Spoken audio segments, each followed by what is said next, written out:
What I want you to understand today is that encouragement, being an encourager, is one of the most God-honoring, godly things you can choose to do, if you choose to do it. What I want your permission to do today is I want your permission to push you to intentionally choose to be that encourager that God's called you to be. What I'm not doing, I'm not trying to force the spiritual gift of encouragement on you. I believe it is also a spiritual gift, but I think you can still push yourself to grow as an encourager. So here's what I want to do. I want to jump all over the Bible. I want to show you 3 principles of 3 spiritual things that you can do to be an encourager. Are you ready for it? Here's the first one. It's crazy simple, but it's incredibly powerful. The first one is this. I want you to encourage others daily. Daily. How often?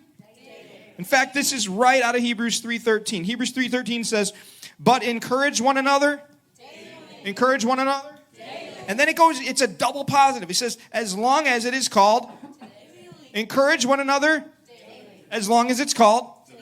It's incredible right there in Hebrews 3:13. Encourage one another daily as long as it's called today. And then there's even a follow-up comment. It's so powerful. Why should we do this? Because otherwise, you may be hardened by sin's deceitfulness. We need to encourage each other daily. Why? Why do we do it daily? Because the forces and voices of discouragement are constant and real and incredibly powerful. Amen, family? And some of them are just innocent happenstance, right? Play this out with me. You worked really hard to do something really well. Who's been there? I'm the only person who tries on anything. Come on, okay? You worked really hard to do something really well. Or maybe it's not even that. Maybe it was something simple. You just tried out a new fit, and you were feeling pretty good. The thing that happens is somebody comes up to you, and they're like, are you okay? You're looking a little rough. Whatever. People will be people, right? But then you go home, and instantly enough, maybe somebody in your family, somebody you love, somebody with even the best intentions, they say, hey, you just left out the dishes again. And they're right. You're guilty. You messed up. You'd be leaving the dishes out like crazy, you slob. Joking. And maybe not. And you go home. You're feeling good. Then you go home and somebody says, hey, you forgot to you left the dishes out. And then you have dinner. And then they say, well, you worked your tail off at work to provide for your family that day. And then you after dinner, you're having a conversation. And maybe your spouse says, well, why can't we afford that? Right? And again, that's an innocent conversation, not trying to make you feel like garbage. But suddenly, it's not their voices. It's what your voice did inside of your head, putting all those voices together. And suddenly you're saying, you know what? I'm a big, dumb loser. Man, I'm just a failure. Man, I'm so inadequate. Man, I can't do anything right. And the voice inside your head can be haunting. And I believe demons are real, and I believe they whisper some of those things in your ear, trying to get you to think those things. And so now also, it doesn't even have to be insulting. It can just be a neutral but kind of negative voice saying, hey, you know what? You're just not adequate. You're doing a good job, but it's not good enough, right? It can be a voice that says, hey, there's just not enough of you to go around. You just can't handle it all. Just a voice that just says, hey, maybe you're not really that great of a mom. Maybe you're not that great of a dad. Maybe you're not that great of a provider. You're trying, but you're just not doing good enough. And it's haunting, right? Completely haunting. This is why we should encourage others daily, because this is what others are going through daily, right? In fact, I think this is why we see in Hebrews 3:13, we already read this, but I want to read it again. Encourage others daily. How often? As long as it's still called today. So that you won't be what? Hardened by sin's deceitfulness. Because that's what we're going through. See, I think every one of us should every single day be available to be a tool of God, to be the voice of the encouragement in the lives of others. In fact, I like to say it this way. This isn't in your notes, but you're going to want to put it in your notes.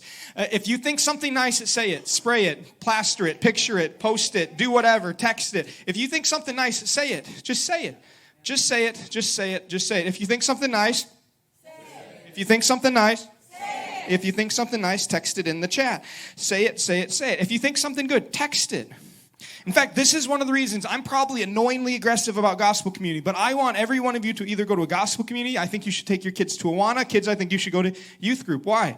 Your Awana age kids, I think you should make it normative for them to have peers who encourage them in their faith at a young age. kids, if you're a little bit older, you can make this decision for yourself. I think you should make it normative to have peers who encourage you in your faith, and maybe be the person who encourages them as well, rather than making it about what you get and make it about what you give.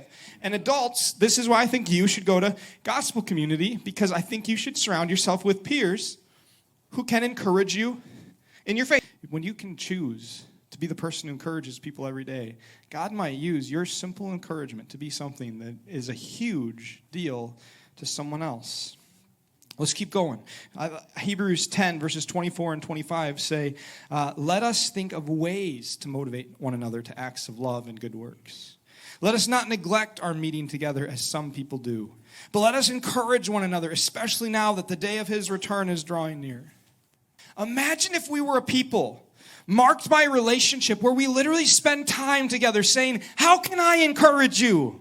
How can I build you up? How can I bear your burdens? How can I make your heavy burden lighter? How can I build you up? How can I love you well? Is there something I can do to love you better? What if that was it? What if we go even farther? What if we were a people who actually spent our free time by ourselves thinking of ways to bless each other? What if we went to work Friday morning, a half hour early, you spend 30 minutes sitting in your car, and all you do is you sit there and think and pray, God, who can I encourage this weekend, and how can I encourage them? What if that was actually so much a part of who we are that it was on our schedule, because that which you value is in your budget, and sometimes your budget is how you spend your time. Amen, family?